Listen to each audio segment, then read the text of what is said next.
Hi YouTube, this is KevlarHead113 again.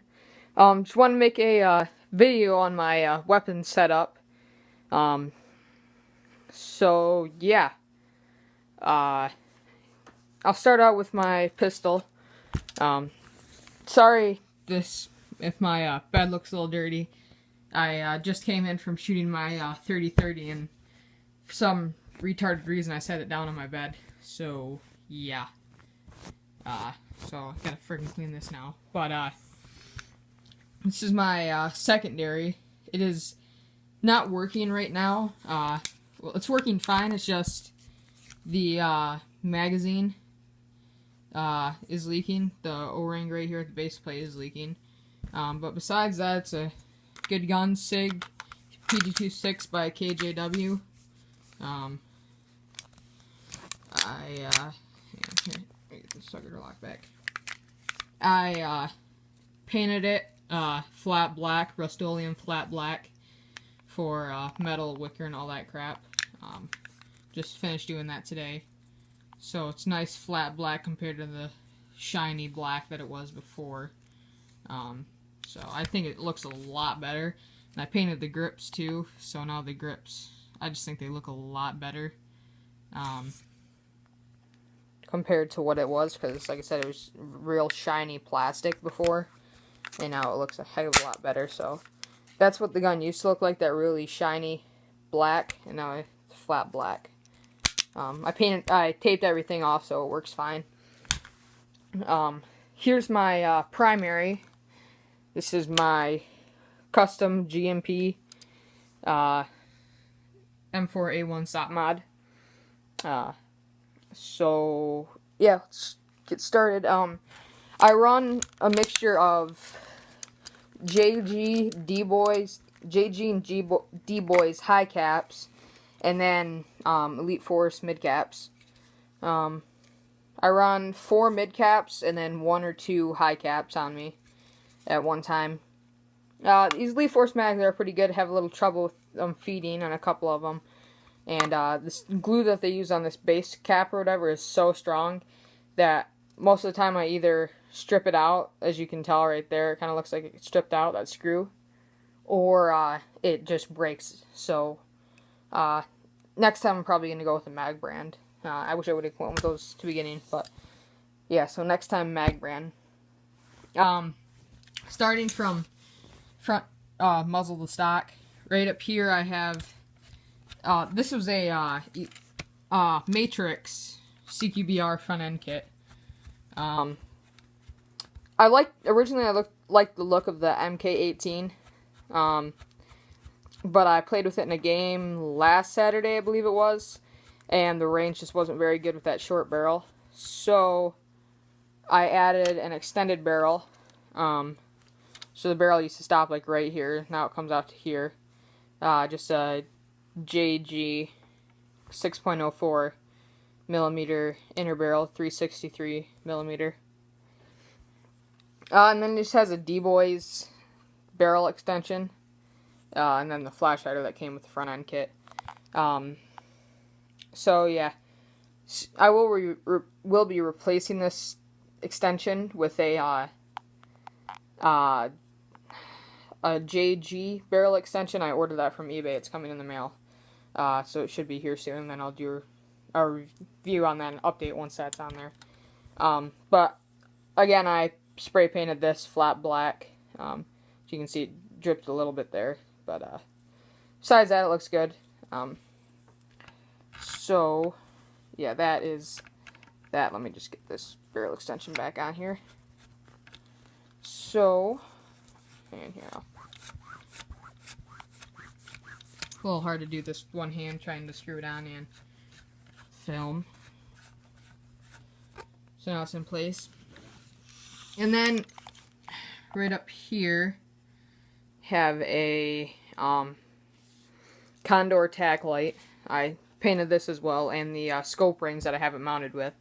And the scope rings are a little big, so I did have to put some shimming in there with electrical tape just so it holds tight.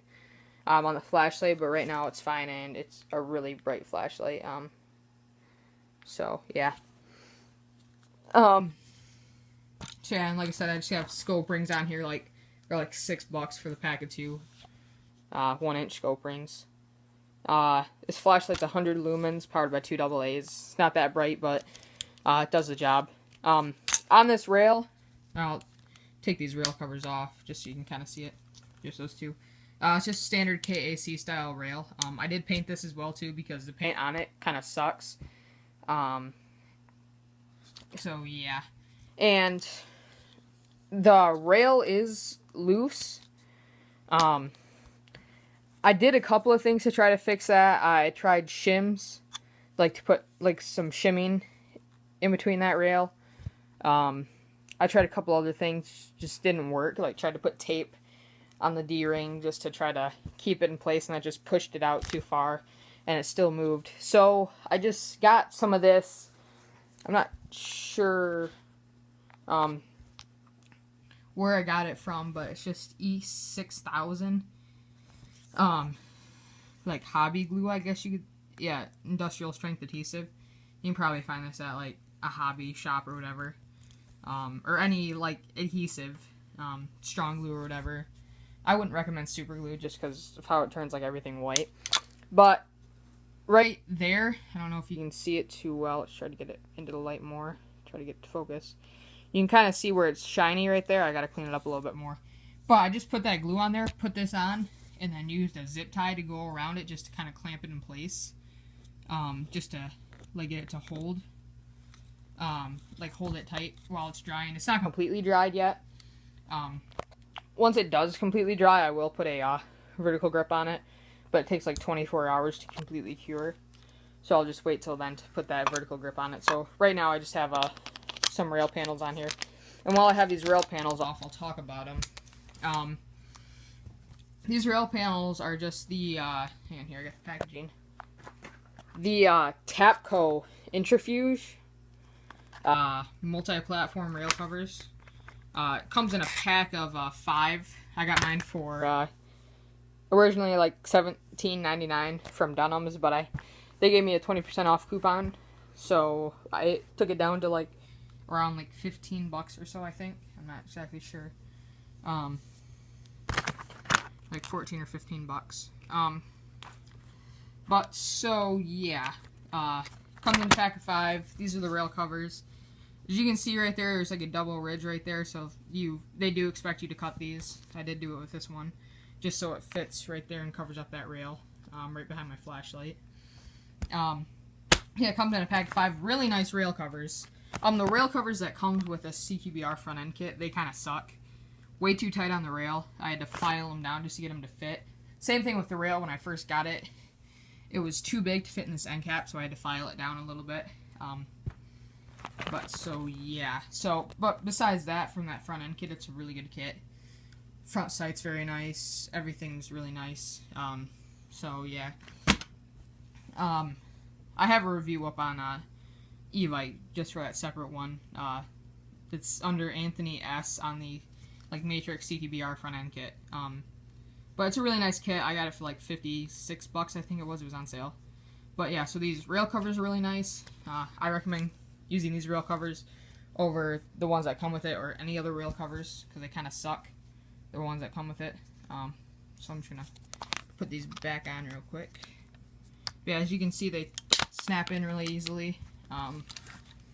You basically just have to get one end or one side over it, and then it will like snap into place.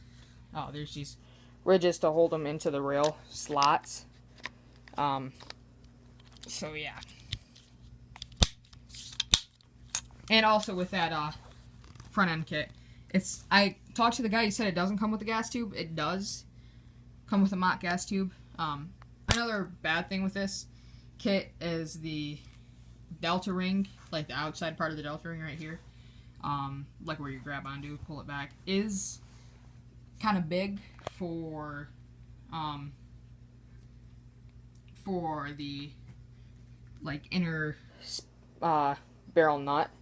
It's a little big. That's just a different barrel nut I have.